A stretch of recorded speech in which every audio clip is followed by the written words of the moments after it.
Hello friends, welcome back to my channel. My name is Amanda and today I'm going to be chatting through all the books that I read in the month of April.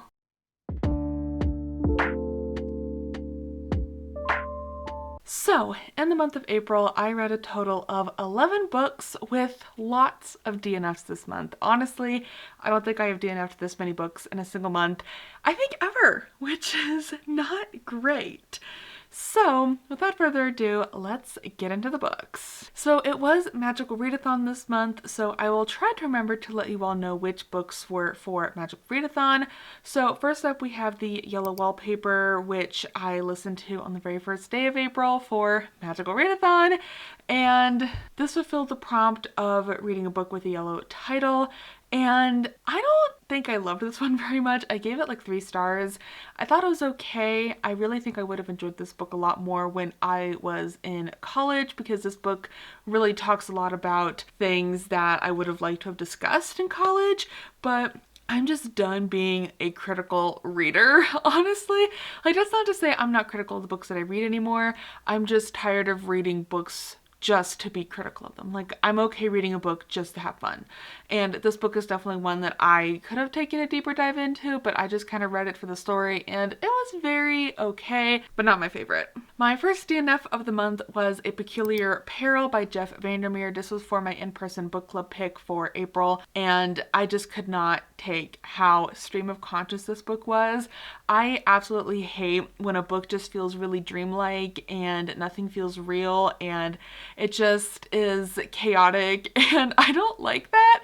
So this book was very much that for me, and I really did not enjoy that. So I DNF'd it, I think by the 20% mark. I just was not enjoying the narration, and the story itself was just so weird and chaotic. It felt like Alice in Wonderland almost, which I'm just not a fan of, so I DNF'd it. The next book I read was Sunbringer by Hannah Kanar, which is the second book in the God Killer trilogy.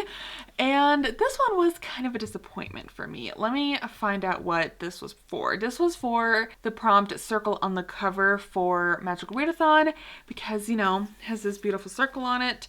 And also, I think I actually did double up for this one, actually. Let me make sure. Yes, I also doubled it up for read from an author who blurbed your last 5-star read, which at the time I think was Feybound. So I didn't love this one as much, which I think is due in part because of how much time I had between books 1 and 2. I really think I should have read God Killer again, like did a reread and then dived back into this, because it just was like, wait, what happened again? Like, it's been such a long time. But this one was okay. I also just didn't love that our characters, who I really loved as a friend group together, were apart for like the majority of the book, which is just not my favorite. I hate it when books do that. And I also really didn't love the plot of this one. It felt like it suffered from second book syndrome, and that is just a setup book for book 3. So ultimately I gave it 3 stars. I still love the writing style and the characters, but I just was not super invested in this one, unfortunately. Okay, and then I had 3 books that I DNF'd in a row because I was kind of in a reading slump and I didn't know what to do, so I just kept trying books and kept DNFing them. So the first one we have is Laura the Wilds, which I'm not entirely surprised by considering the feedback that this book has been getting since it's been released, but this is a new romantasy book that came out, I believe, like in April, or at least it came out really recently at the time, and I was really interested in it and I got it from the library. Thank goodness I did, because I did not like it. It just was so boring. It couldn't keep my attention. It was very, very repetitive, and our main character was just kind of annoying. And Kayla's review also really turned me off reading it because I agreed with everything that she said and it was just not a good time. So I DNF'd that, and then I was like, you know, let's try another romantasy book because maybe that will fix the problem. No. So I started The Foxglove King by Hannah Witten, and I DNF'd this, I think, like pretty far in, and I just couldn't take it anymore. I think Hannah Witten's just not the author for me, because I did not enjoy her other series, For the Wolf, I believe, and this, I just don't like her books, I guess. Like, her premises are always so good, but the execution is just never there for me. So I DNF'd this one as well. It just wasn't doing it for me, so that's unfortunate. And another DNF was The Book of M, which was for our fantasy bingo. This was for the book club pick. And I got like halfway through this book and I was so invested at the beginning. It was such an interesting concept, but this book was way too long for what it was going to do. And I could see like kind of where it was headed, but it was just taking way too long to get there. So I DNF'd this one as well because I just was very bored and also slumping really hard. To get me out of my slump, I decided to read Done and Dusted by Lydia Sage, I believe. Oh my gosh, this book was everything. It was so good. It pulled me on my reading slump. It made me realize that reading, is maybe amazing. And I loved this so much. I think Yeehaw Cowboy Romance is my jam. Like, this was so good. I give it 4 stars. I really enjoyed it and I would definitely recommend it. I loved it. I loved the ranch setting. I loved the character development and the family relationship. And it was just beautiful and just wow. Wow, it was great. And then I participated in a little 48-hour readathon and it was super fun. It was with the besties. It was a great time. So I read a couple of short little books during this readathon. So the first one I finished was Under the Smoke-Strewn Sky, which is the 4th and final book in the Up and Under series by A. Deborah Baker, which is all tied into the Middle Game book by Shauna Maguire. That was really complicated, I know. So this is the 4th and final book, like I said, and it was okay. Again, I think I had the same problem as Sunbringer in that I let too much time pass between books 3 and 4 getting to it, because while I really enjoyed this series and I think it's really fun, I think I just let too much time slip by because I just didn't really care what was happening anymore. But it was so short, I read it, got it done, and I gave it 3 stars. Next up, I read, unfortunately, A Court of Frost and Starlight by Sarah Janet. This is the 3.5 novella, I think. And this was such a setup book. Like, I can understand if you were like a huge fan of this series, how amazing this is, and like, it's like everything. But for someone who's just reading it to read it and doesn't like the series, it was not great. 3 stars, not good. And then I also read Tales of the Celestial Kingdom by Sue Lynn Tan. This is a short story collection of stories told before, during, and after the Daughter of the Moon Goddess series.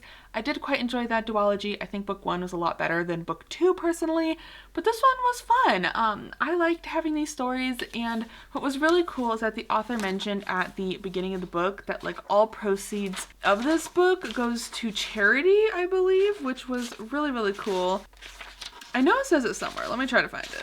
Okay, I'm not finding it, but I know it at some point in one of my vlogs I did mention that it said that, which I thought was really cool. So I enjoyed this one. Happy to add it to the collection, and it was good.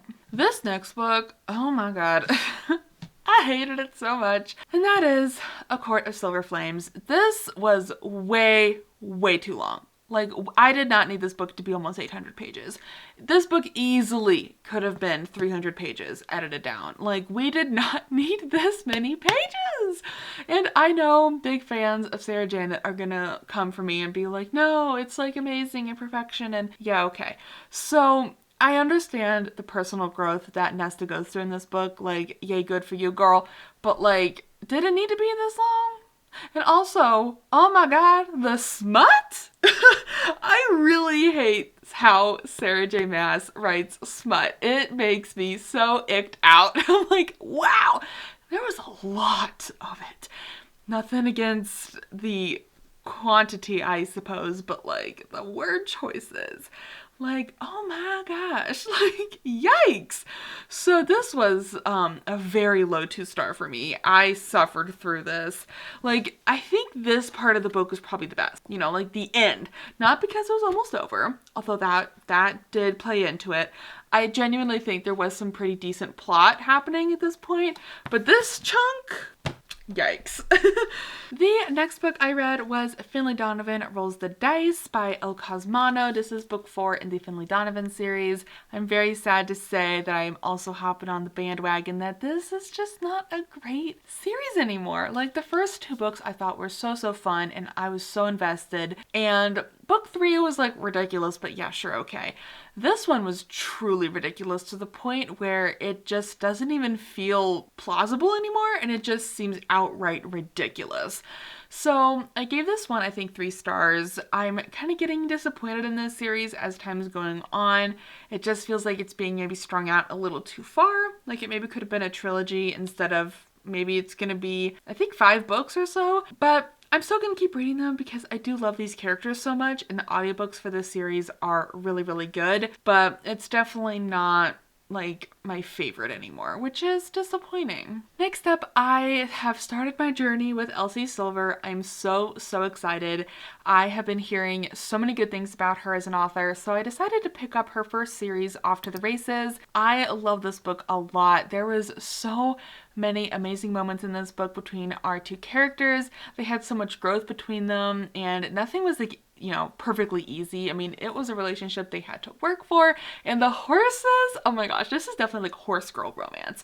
I wouldn't classify this one specifically as cowboy romance because it's not really about like cowboys. You know, we follow our main character who is like a horse trainer, and she's working at this ranch, and the super grumpy son who owns the ranch is living there trying to like build up their reputation because his grandfather kind of slandered it and stuff. And she is tasked with training this untrainable horse, and it just really reminded me a lot of like the early 2000s like horse girl movies and shows where like the girl is able to train a horse that nobody's ever been able to touch, and like this horse loves her and they have the strongest bond. And I don't know, I saw like a video the other day that was hilarious of like perfectly capturing exactly how those movies go, and I feel like that's kind of how this book goes too. It's like a horse nobody's ever been able to touch. He's untouchable. This girl comes into his life and changes everything. You know, it's ridiculous, but the horse girl in me loves it and just eats it up. So I gave this one 4 stars. I had a really fun time with it, and I cannot wait to continue with this series. I think it'll be a good time. I'm excited. Another book I was hoping to absolutely love and sadly did not. I think I have the unpopular opinion about it though, and that is The Familiar by Leigh Bardugo. So this is Leigh Bardugo's standalone historical fantasy story, and I liked it a fair bit. I do want to say that. I think it was really pretty good. I just don't think it was what I thought it was going to be, which is a me problem for sure. But I had beautiful matching tabs with the book, which I thought was a fun touch. So in this book, we follow our main character, whose name I of course don't know, Lucia, I think. And she has basically scraps of magic that she's able to use to kind of just help her as a maid. But when her scheming mistress discovers that the lump of a servant cowering in the kitchen is actually hiding a talent for little miracles, she demands Lucia to use those gifts to better the family's social position. I said social really weird, sorry. So our main character gets kind of swept up into trying to make the family seem better, and it was good. I will say the atmosphere was really, really good. There was like a romance plot going on in here, which I just thought was weird and kind of out of place with how dark and grim this story itself was. So it just felt kind of forced almost, but it was okay. I gave it 3 stars. I would like to reread it at some point to just see if it's better on reread, but it was pretty good. I liked it, but it wasn't my absolute favorite thing from her.